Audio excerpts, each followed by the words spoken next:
nós vamos começar agora o capítulo 29, que fala sobre a consagração dos sacerdotes. Então, nós já vimos ali como fazer o tabernáculo, já vimos a questão das roupas sacerdotais, como seria feito, quais seriam o tipo de pano, enfim. E agora Deus aqui vai dar instruções sobre a consagração dos sacerdotes, né? Como deveria ser feita essa consagração. Então, vamos lá, Êxodo 29, versículo 1. Isto é o que lhe hás de fazer, para os santificar, para que me administrem o sacerdócio. Toma um novilho e 2 carneiros, sem mácula, e pão ázimo, bolos ázimos, amassado com azeite, coscorões ázimos, untados com azeite, com flor de farinha de trigo, os farás. Versículo 3. E os porás num cesto, e os trarás no cesto com um novilho e os 2 carneiros. Então farás chegar a Arão e a seus filhos à porta da tenda da congregação, e os lavrarás com água. Depois tomarás as vestes, e vestirá Araão da túnica, do manto do éfode, e do éfode e do peitoral, e cingirás com cinto de obra de artifício do éfode. E a mitra porás sobre a sua cabeça, a coroa da santidade porás sobre a mitra. Então, aqui a gente vê o que? Deus dando as instruções aqui para o sacerdote, né? Como é que ele deveria fazer para se santificar. Então, a gente vê logo aqui no versículo 1, falando sobre tomar, né, o novilho e 2 carneiros sem mácula. Por que sem mácula? Porque é um sacrifício ali que seria feito para Deus, né? Então, para Deus, nós temos que apresentar sempre o melhor, sem mácula, sem defeito, sem mancha, ou seja, o melhor, né? Lembrando que Jesus, ele foi o maior sacrifício. Então Deus, ele pegou o melhor que ele tinha para sacrificar pelos nossos pecados. Então aqui, como nós estamos no Velho Testamento, já aponta para Cristo lá na frente, né? O cordeiro sem mácula, o cordeiro perfeito. Aqui nós vemos também a questão dos pães ázimos, né? Eu já explanei bastante sobre isso, para quem não acompanhava. Depois eu vou fazer um videozinho, colocar aqui, né, para que a gente possa entender um pouquinho mais. E aí a gente vê, né, falando aqui para fazer chegar até Arão, seus filhos, lá na porta da tenda, né, da congregação, os lavarás com água. E aqui vão tomar as vestes, né? As vestes, elas são de extrema importância. Cada parte da veste, ela tem um significado, ela tem ali um significado. Então, nós temos o sumo sacerdote, temos o sacerdote e os levitas, né, que iriam trabalhar ali na tenda, né, da congregação, iriam estar ajudando ali. Então, a gente vê que o sumo sacerdote, ó, que era Arão, aqui está bem especificado qual era a roupa que ele deveria usar. Não deveria ser feito de qualquer jeito, né? Deus aqui, ele tá deixando bem claro pra gente que ele não gosta das coisas feitas de qualquer jeito. Então, tudo que nós vamos fazer para Deus tem que ser da melhor maneira. Então, aqui Deus mandou fazer a melhor veste para o sumo sacerdote, com o melhor tecido, com as pedrarias. Então, tudo tem uma simbologia, tudo tem um significado. E a gente vê aqui também, né, falando para cingir, né, o cinto, e não esquecer de colocar sobre a sua cabeça a coroa da santidade, né, que vinha a mitra. O que era a mitra? A mitra era uma touca, né, ela significava, ela simbolizava ali a humildade. Ela tinha um simbolismo ali do perdão, do pecado, né, da altivez.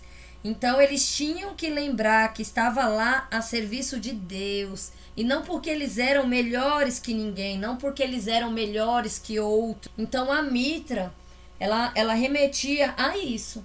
Estou aqui trabalhando para Deus e vou fazer e vou dar o meu melhor. Não sou melhor que ninguém, porém eu vou fazer o meu melhor para Deus. E nessa mitra, a gente leu aqui, né, a coroa da santidade, ela tinha uma lâmina que ia na frente da mitra, era uma touca, né? E aí vinha uma lâmina de ouro. E nessa lâmina ela estava escrito santidade. E essa santidade, né, significava ali pelo perdão do pecado, o pecado da arrogância, né? Lembrava aos sacerdotes que eles tinham que ser santos a Deus e não ao povo. A lâmina lembrava ele de pedir perdão pela arrogância, de reconhecer que não eram melhores que ninguém, que eles estavam ali como sacerdotes para servir e não para ser melhor que alguém ou melhor, ou enfim, para não ter a soberba. Então, veja cada detalhe que Deus coloca na roupa. E assim, aqui ele pede, né, para que as pessoas se santifiquem. Não dá para chegar e querer fazer o serviço de Deus, trabalhar para Deus de qualquer jeito. Eu tenho que me santificar. Então Deus aqui, ele está direcionando aqui no Velho Testamento como esse povo, nessa época, nesse contexto histórico, eles fariam para se santificar, né? E aqui mais especificamente Deus está direcionando aqui ao sumo sacerdote e aos sacerdotes. A gente vê, né, sobre o peitoral, né? O peitoral ele significava ali o juízo, né? Eles não podiam julgar o povo errado, eles não podiam ser injustos. Então tinha essa questão. E também nesse peitoral havia 12 pedras, né? Simbolizando o quê? As 12 tribos, né? As 12 tribos de Israel. Então, para a gente chegar nesse contexto, por que 12 tribos? Por que 12 pedras? Né? Para quem já não está acompanhando, então, para a gente relembrar, né? Havia um homem chamado Jacó, ao qual Deus ali mudou o seu nome, colocou o seu nome ali para Israel. Isso antes, né? Ele é descendente ali de Abraão. Então Deus havia feito uma promessa a Abraão, que ele teria descendentes, né, da quantidade das estrelas do céu, da areia. Então, nessa descendência veio Jacó, né? E aí vai se cumprindo aquilo que Deus havia prometido a Abraão lá atrás. Então, veja como a palavra de Deus, ela segue uma linha, ela segue um propósito, ela segue um direcionamento. E ela não mente. Então, o que Deus falou, ele vai cumprir. Só que não é no nosso tempo, é no tempo dele, tá? É no tempo dele. Então, aqui, Israel teve 12 filhos, né? Que desses 12 filhos se formaram, então, as 12 famílias que a gente conhece como as 12 tribos de Israel. E dessas 12 tribos, o Levi, a tribo de Levi, que foi, né, um dos filhos, a tribo de Levi, eles foram um povo separado, eles foram um povo que são conhecidos como levitas. O que é os levitas? São aquelas pessoas separadas ao sacerdócio. Então, eles ajudavam ali no templo, né, aqui no tabernáculo, e eles faziam todo tipo de serviço. Cada família tinha determinado, especificado, como eu venho dizendo, né? Deus, ele é um Deus muito organizado. Então, cada família ali vinha organizando alguma coisa. E aí, vamos seguir aqui. Versículo 7. E tomarás o azeite da unção e o derramarás sobre a sua cabeça. Assim o ungirás e depois farás chegar seus filhos e lhes fará vestir túnicas. E os cingirá com cinto, Arão e a seus filhos, e lhes atarás as tiaras, para que tenham sacerdócio por estatuto perpétuo, e consagrarás Arão e a seus filhos, e farás chegar o novilho diante da tenda da congregação, e Arão e seus filhos porão as suas mãos sobre a cabeça do novilho, e molarás o novilho perante o Senhor, à porta da tenda da congregação. Depois tomarás o sangue do novilho e porás com teu dedo sobre as pontas do altar, e todo o seu sangue restante derramarás à base do altar. Então aqui a gente vê também, né, a questão de identificação, de transferência. A gente vê mais à frente na Bíblia essa cena, ela se repete, né, lá em Levíticos. Então a gente percebe aqui que o animal ele é colocado, né, na frente daquele que oferece o sacrifício, né? E o ofertante coloca ali as mãos sobre a cabeça do animal. Isso simboliza o quê? Uma identificação. Ele se identifica ali que ele tem pecados, que ele é um pecador, que ele precisa ali se redimir dos pecados, e é como se ele fizesse uma transferência, né, desses pecados para aquele novilho que seria então ali imolado. Ele seria ali feito como um sacrifício. Então a gente vê duas coisas aqui, né? Que os sacerdotes também eles são pecadores. E quando o animal é colocado diante deles e eles colocam a mão, então eles estão ali reconhecendo que eles também são falhos, são pecadores. E eles fazem essa transferência para esse animal. E esse animal, né? Ele dará ali a sua vida em sacrifício. E esse sacrifício, ele deveria ser ali na presença do Senhor. Na presença ali de Deus, né? Antigamente, isso aqui, gente, a gente lembrando que estamos lendo o Antigo Testamento, mas eu costumo dizer que a Bíblia, ela é toda interligada, não existe livro isolado. Então, de Gênesis a Apocalipse, a gente vê Jesus, né? Então, quando a gente vê aqui a questão, né, de precisar de um sacrifício, esse sacrifício ele era feito através de um derramamento de sangue. Precisava ser um cordeiro sem mácula, um cordeiro ali sem manchas, um cordeiro perfeito e que levava ainda sobre si os pecados. Porque o sacerdote, ele colocava, olha, no versículo 10, ele diz aqui, porão as mãos sobre a cabeça do novilho. Então, essa questão de pôr as mãos, né, estudando um pouco sobre o assunto, a compreensão que eu tive foi essa, é como se fosse uma transferência ali de pecado. E foi exatamente o que aconteceu com Jesus, mais lá na frente no Novo Testamento. Então, o Antigo Testamento, ele vem sempre apontando para o que iria acontecer. Deus, ele sempre vem falando com o seu povo, do seu jeito, da sua maneira, mas sempre ele estava ali apontando para Cristo. Desde a queda do homem, desde o Jardim do Éden, desde a criação do mundo, a gente já vê Cristo presente em cada detalhe, Então aqui a gente também vê, né?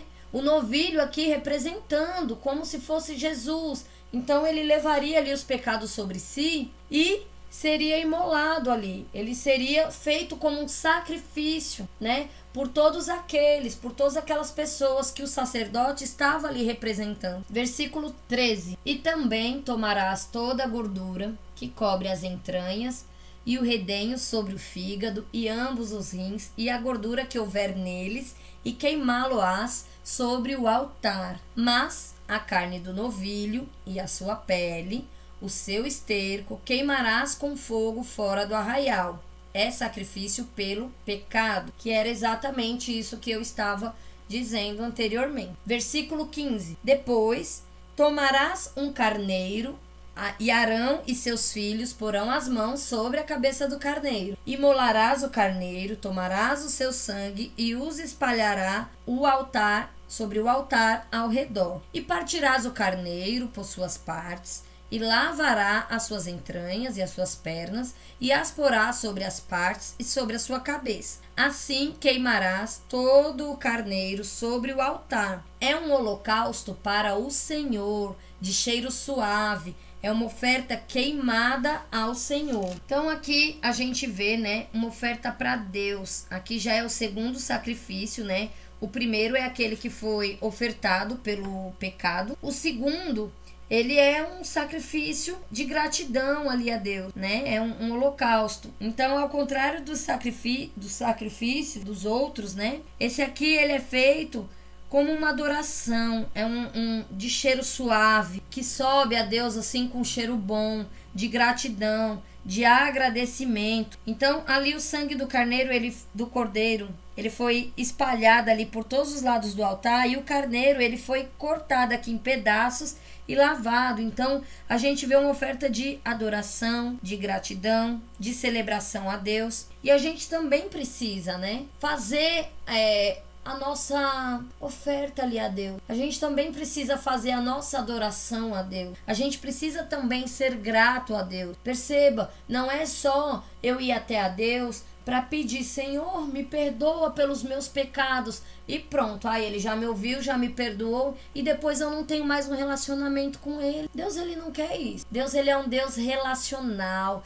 Deus, ele se agrada em te ouvir. Deus, ele se agrada em falar com você. Deus, ele se agrada quando você tem um coração grato, quando você é grato pela sua vida, quando você é grato pela sua saúde, quando você é grato por tudo que você tem, por tudo que está à sua volta, por todas as bênçãos que ele derrama sobre a sua vida. Então, quando você tem um coração grato a Deus, eu acredito que Deus, ele fica muito feliz. Isso sobe como um cheiro suave a ele, a gratidão, um coração quebrantado, um relacionamento, né? A gente só é grato, a gente só gosta de estar ali quando a gente ama. Então, Deus, ele tem um amor tão incondicional por nós. E muitas vezes nós somos filhos ingratos, né? Nós não fazemos essa adoração, nós não paramos para adorá-lo. Nós nos perdemos muitas vezes na correria do dia a dia.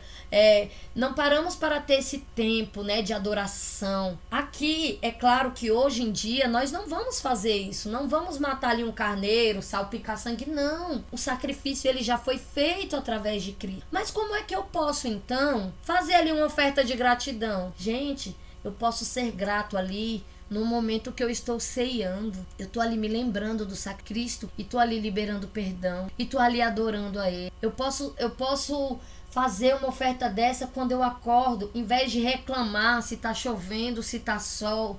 Quando eu olho e falo: Deus, obrigado por essa chuva que está regando as plantas. Deus, obrigado por esse sol maravilhoso que vai me dar uma vitamina D na pele.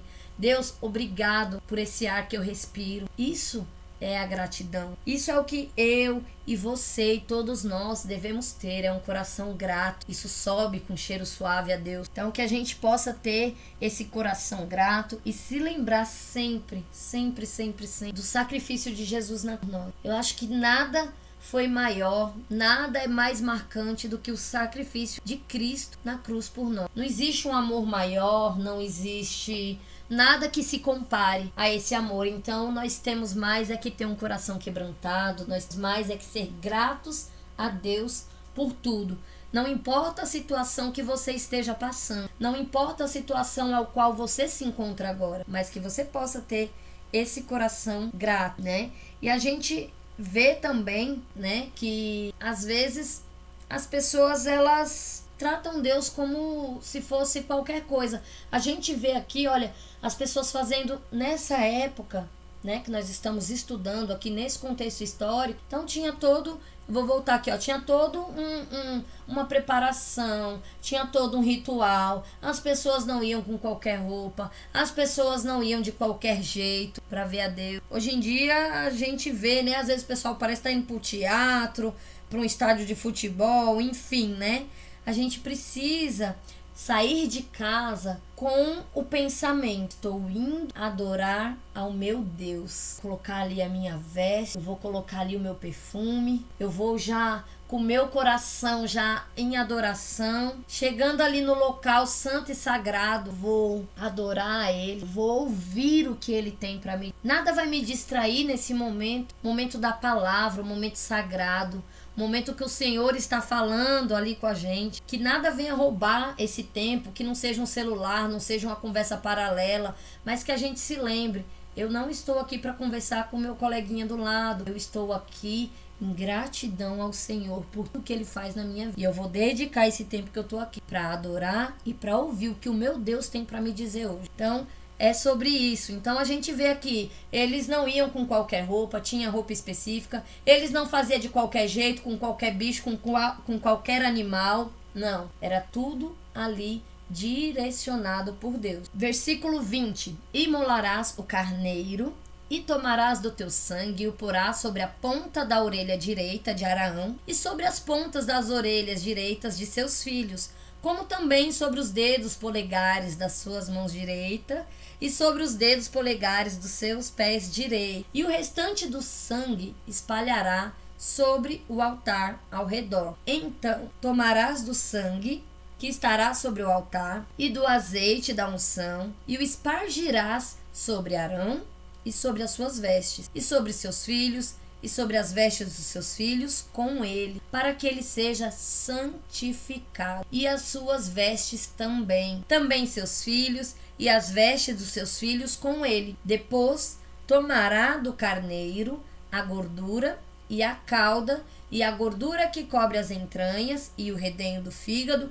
e ambos os rins, com a gordura que houver neles, e o ombro direito, porque é carneiro das consagrações. Então, a gente vê aqui, né, mais um direcionamento de Deus. E eu vou continuar aqui e depois eu finalizo essa explicação. Versículo 23. E um pão, e um bolo de pão azeitado, e um coscorão do cesto dos pães ázimos que estão diante do Senhor. E tudo porás nas mãos de Arão, e nas mãos de seus filhos, e com movimento oferecerás perante ao Senhor. Depois tomarás das suas mãos e o queimarás no altar sobre o holocausto, por cheiro suave, perante o Senhor. É a oferta queimada ao Senhor. E tomarás o peito do carneiro das consagrações, que é de Arão, e com movimento oferecerás perante o Senhor. E isto será a sua porção. Santificarás o peito da oferta de movimento e o ombro da oferta alçada, que foi movido, e alçado do carneiro das consagrações, que for de Arão e de seus filhos. E será para Arão e para seus filhos, por estatuto perpétuo dos filhos de Israel, porque é a oferta alçada. E a oferta alçada será dos filhos de Israel, dos seus sacrifícios pacíficos, e sua oferta alçada será para o Senhor. Então, a gente vê aqui, né, que essa oferta aqui seria, né, para que os sacerdotes aqui pudessem consumir, tá? Os outros não. Os outros deveria ser ali queimado, não deveria ser consumido, porque era algo sagrado, algo direcionado ali para Deus, tá certo? E aqui a gente já vê, né, aqui no versículo 28, e será para Arão e para os seus filhos, ou seja, aqueles que servem, né, o sumo sacerdote e os sacerdotes, tá bom? Eu vou explicar aqui a diferença do sumo sacerdote para o sacerdote. O sumo sacerdote, que no caso ali era Arão, né, ele tinha uma veste diferenciada e ele era o sacerdote principal, ele era o referencial. Então ele tinha ali a roupa diferenciada, com as pedras, né? E tudo ali aponta para Cristo, aponta para a glória, né? Aponta todo aquele ornamento daquela roupa. E Arão também, o nome de Arão significa iluminado ou aquele que traz luz, né? Isso remete também tudo aponta para Cristo, tudo aponta para Cristo. Então, até os nomes, os significados, né, aponta ali para Cristo. Nesse caso aqui, Arão, que ele era o sumo sacerdote, ele era aquela pessoa que ia fazer a mediação entre Deus e o povo, tá bom? Ele era aquele que iria fazer a expiação pelo pecado do povo. Então, nessa época, o povo, ele não tinha um acesso a Deus. Então, aqui, quem intermediava, quem se colocava, era o sumo sacerdote. Uma vez ao ano, ele ia lá no Santíssimo e fazia lá a consagração, né? E fazia ali a questão para que Deus perdoasse o pecado daquele povo. Então, depois, quando veio o real sumo sacerdote, que é Cristo, quando o véu se rasga, o que é o véu se rasgar? Havia uma cortina muito grossa que separava aonde ficava a Arca da Aliança, que era o Santo dos Santos, do Santíssimo. Então, só quem tinha acesso lá no lugar onde estava a presença de Deus era o sumo sacerdote. Mas quando Cristo, o Verbo se faz carne, quando ele é o nosso real sumo sacerdote, o verdadeiro, o perfeito, o sacrifício perfeito, quando ele faz ali o sacrifício na cruz, aquele véu ele se rasga. O que é que isso simboliza? Não preciso, não tenho mais intermediário, eu posso falar com Cristo, eu posso falar diretamente a Deus. Cristo ele veio e nos colocou em contato diretamente com Deus. Então hoje eu posso sentir a glória de Deus, o que antigamente não se poderia, porque só quem tinha esse acesso era o sumo sacerdote. Então esse era o papel do sumo sacerdote. Então ele tinha ali uma roupa muito mais ornamentada. Já o sacerdote, né, ele aponta para quem, o sacerdote? O sacerdote, ele aponta para a igreja. São aquelas pessoas que vão trabalhar ali servindo. São aquelas pessoas que não vão até lá, o Santíssimo, porque ali era um lugar muito sagrado. E Deus já havia especificado como seria. Mas ninguém trabalha só. Deus, ele fez de uma forma para que um precise do outro. Nada ali no tabernáculo funcionava só com o sumo sacerdote. Então precisava ali dos sacerdotes para estar ali fazendo o trabalho. Então cada família ali era responsável por uma coisa. Então nós vemos ali da tribo de Levi, né, que são os levitas. Então dos levitas que trabalhavam nesse templo, né, que fazia esse serviço de sacerdócio, o Levi, ele teve 3 filhos, que foi Coate, Gerson e Merari, né? Então, daí gerou os coatitas, os gersonitas e os meraritas. Então, por exemplo, da família de Levi, dos filhos de Coate, então eles eram responsáveis ali pelas coisas santíssimas. Então eles iam trabalhar ali, fazer na menorá, tinha os utensílios aos quais ele era responsável. De Gerson, serviço, ele ficava a cargo ali das cortinas, de cobrir a tenda. Então, veja, para que se funcione, precisava que as famílias estivessem unidas, em sincronia, trabalhando ali em prol, para que o sumo sacerdote pudesse ir ali na presença de Deus e cumprir ali a sua função. E hoje na igreja é da mesma forma. Claro que o sumo sacerdote é Cristo. Não temos mais o sumo sacerdote, mas temos alguém ao qual vai ali nos direcionar, espiritualmente falando, é aquele que vai trazer a palavra. Hoje nós temos livre acesso ao Pai na nossa casa, mas também precisamos estar congregando, precisamos estar nos santificando. Para que estar se santificando? Para que eu possa exercer esse sacerdócio também na casa de Deus. Eu não posso chegar na casa do Senhor e servir de qualquer forma. A gente vê aqui quantas orientações Deus dá, desde a veste até as divisões.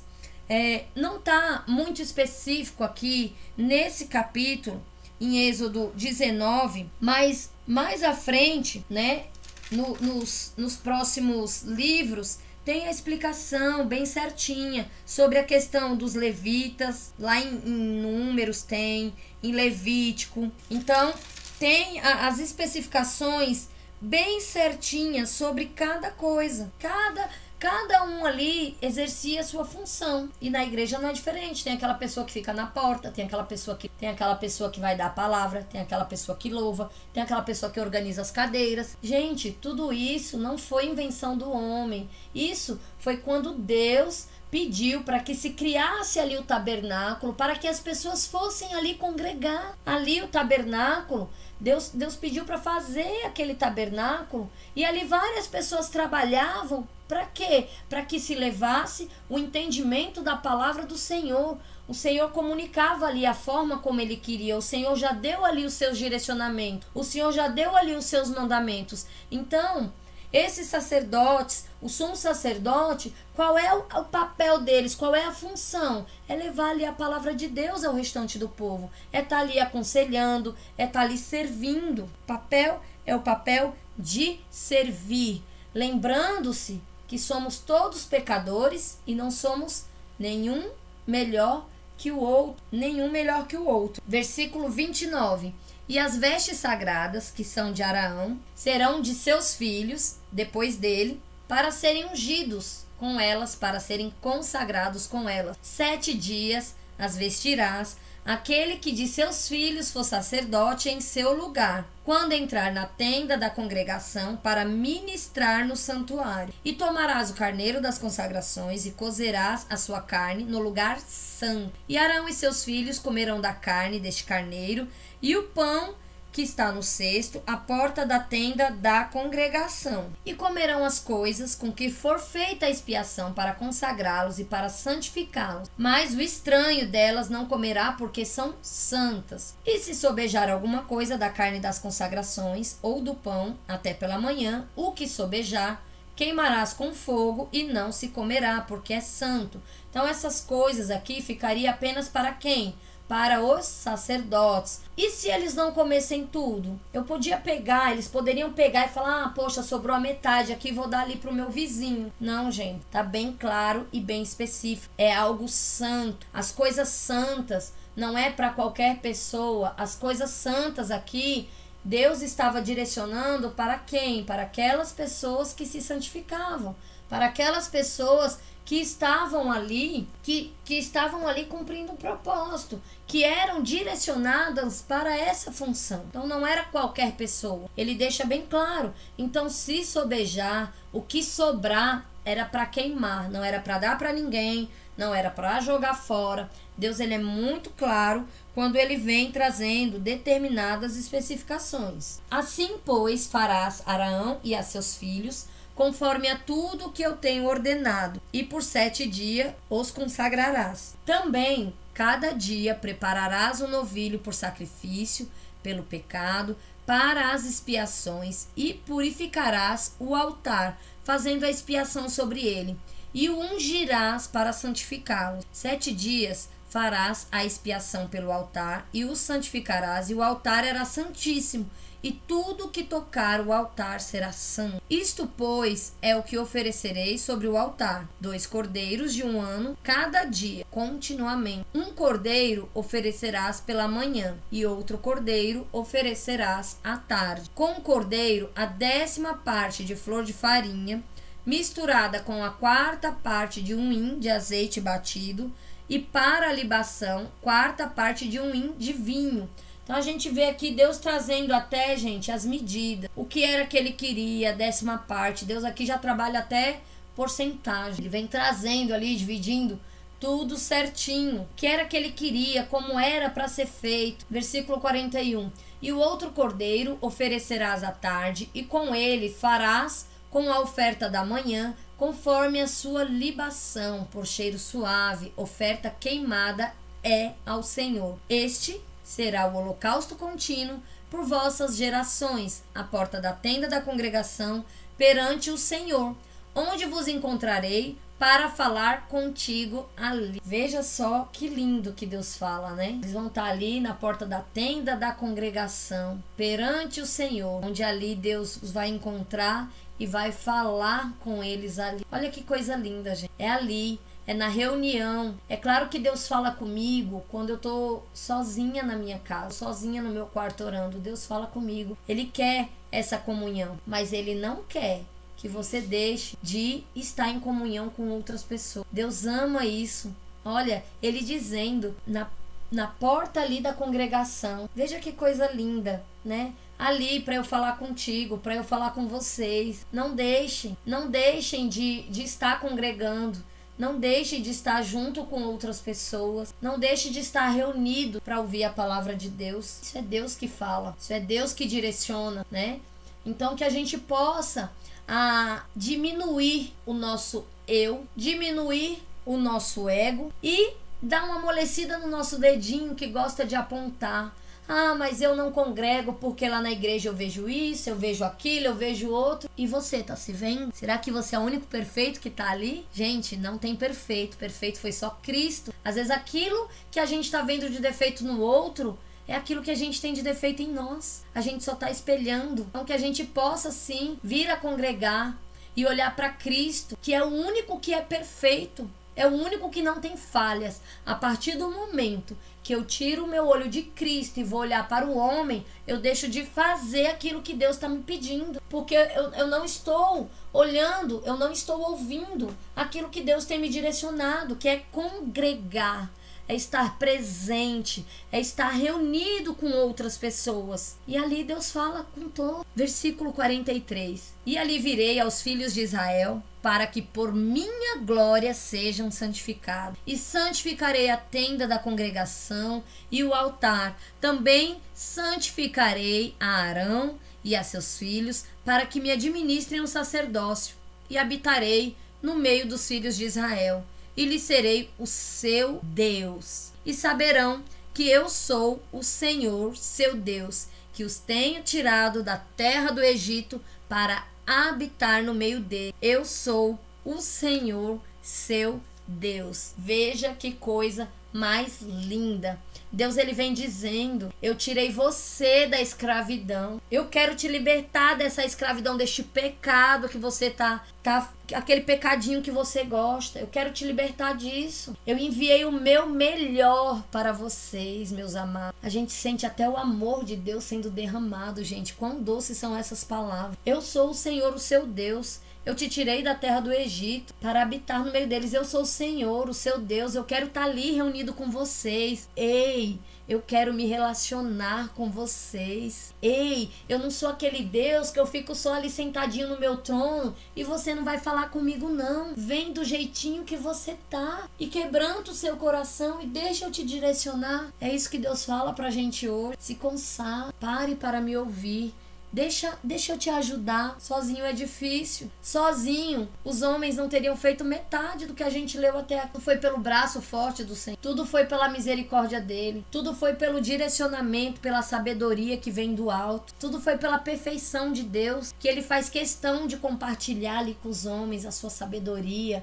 Ele revela, ele deu um modelo revelado da Arca da Aliança, de algo que já existia no mundo espiritual, algo que já existia no céu. Deus, ele vem e traz o modelo revelado e fala como ele quer, e fala como são os detalhes. Deus, ele é detalhista, ele quer o nosso melhor. Às vezes a gente pensa tanta coisa: meu Deus, como é que eu vou dar o melhor? Como é que eu vou ser santo, Deus, se eu tô aqui no mundo, se de vez em quando eu dou uma escorregada? Mas se você está percebendo que você está dando uma escorregada, que bom. É sinal que a chama do Espírito Santo está queimando aí dentro de você. Porque é o Espírito Santo que veio para nos convencer do pecado. É ele que nos convence que nós somos pecadores, que nós não somos nada, nós somos um grãozinho de areia. Gente, não precisa muito. Basta uma viagem de avião e se olha para baixo, mal dá para ver nada. Somos tão pequenos e às vezes queremos ser tanta. E tudo que Deus quer da gente é um coração quebrantado. Ele quer falar, ele quer direcionar, ele quer que nós estejamos consagrados a ele, ele quer que nós sejamos santos, ele quer o melhor para a minha vida, para a sua vida, para a minha família e para a sua família. Então, gente, esse foi o nosso estudo de hoje. Essa foi a palavra maravilhosa e abençoada que o Senhor me direcionou, que o Senhor me trouxe.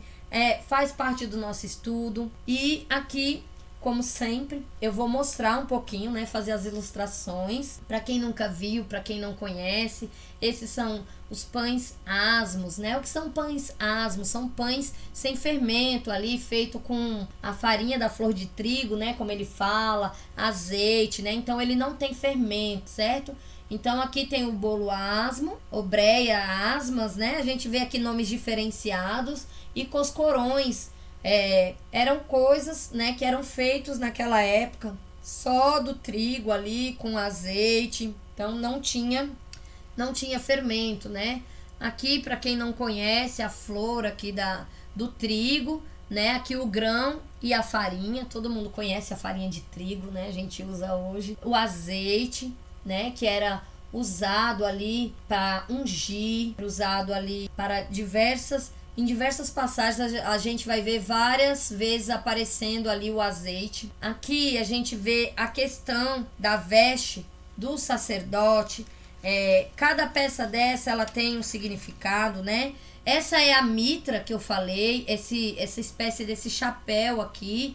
E aqui na frente, essa coroa, né? Era uma faixa onde estava escrito santidade, que eu já citei aqui no início do vídeo, né? Início da live. A gente vê aqui as pedras no peitoral, que é ali lembrando a responsabilidade, né, dos sacerdotes em cuidar do povo de Israel, né? Então, ele tinha também 2 pedras ali nos ombros, né, nas ombreiras, para lembrar. Em cada pedra dessa tinha 6 nomes das tribos de um lado e 6 nomes das outras tribos do outro lado, de cada ombro. Então, isso simbolizava ali o sustento, o suporte, né? Lembrava ao sacerdote que eles basicamente carregavam Israel ali sobre os seus ombros, né? E eles tinham ali que levar a palavra, era ele que levava ali Israel até a presença do Senhor, né? Era ele que apresentava ali as tribos, aquelas famílias, né? Então era o sumo sacerdote que tinha essa função. E as pedras no peitoral significava, né? Além de julgar o povo, eles deveriam julgar ali com amor, né? O peitoral ali havia 12 pedras. Então, o sacerdote, ele carregava o peitoral como se fosse um juiz, né? Mas também no coração com muito amor. Por isso que ele é colocado bem nessa partezinha aqui da frente, né? Então, ele tinha, sim, que levar, que apresentar Israel, as tribos de Israel, perante ali o Senhor. Ele tinha, sim, que julgar. Ele tinha, sim, que exortar, mas tudo isso sendo feito com muito amor, com muita paciência, com muita mansidão, né? A túnica ela simbolizava aqui, né, o perdão. Tinha uma outra túnica maior, tem o cinto, né, que significava ali o perdão. Então, cada pecinha significa, ela tem um significado. Não vou alongar demais, que eu já expliquei tudo isso numa aula anterior. Temos aqui, né, os 3 tipos de sacrifício, que é o sacrifício da mão sobre a cabeça do carneiro. Tem a questão da orelha, né, do dedo, do polegar, da mão e do pé. E tem também a entrega, né, das vestes sagradas. Aqui eu coloquei uma ilustração, mais ou menos, de como era lá dentro, né, do tabernáculo. Então ficou aí uma ilustração bem bacana, né, que dá pra gente entender. A gente percebe aí pelas vestes, né, que o sumo sacerdote, de fato, ele tem uma veste diferenciada. A gente percebe ali os outros sacerdotes, olha, cada um realizando a sua função, ao qual deveria estar exercendo. Eu vou só falar aqui um pouquinho sobre essa consagração que fala, né, que pegava ali um pouquinho do sangue, colocava na orelha, colocava no polegar, na mão e colocava no pé, né, no dedão do pé. Então, a gente vê aqui várias simbologias, né? Então, aqui, a questão do sangue na orelha, né? Esse sangue na orelha, ele pode ter uma simbologia de dedicação ao ouvir a palavra de Deus. De eu estar ali atento, de eu estar ali à escuta, o que é que Deus quer me falar. A questão do sangue no polegar, ele pode ser representado como a santidade em fazer a obra de Deus. Eu tenho que estar com as minhas mãos santificadas, eu não posso estar de qualquer jeito, eu não posso pegar nas coisas sagradas de Deus de qualquer jeito, eu não posso me apresentar de qualquer jeito. Então, simboliza o cuidado ali, de fazer a obra de Deus, de estar com as mãos santificadas, com as mãos purificadas. E a questão do sangue no dedo do pé pode falar um pouquinho sobre o andar cuidadosamente quando a gente está a serviço de Deus. Gente, nós somos, para quem é cristão, para quem vai em igreja, nós somos a Bíblia que as pessoas lêem. Então nós temos que ter o cuidado, né? Qual é o caminho que eu estou trilhando, né?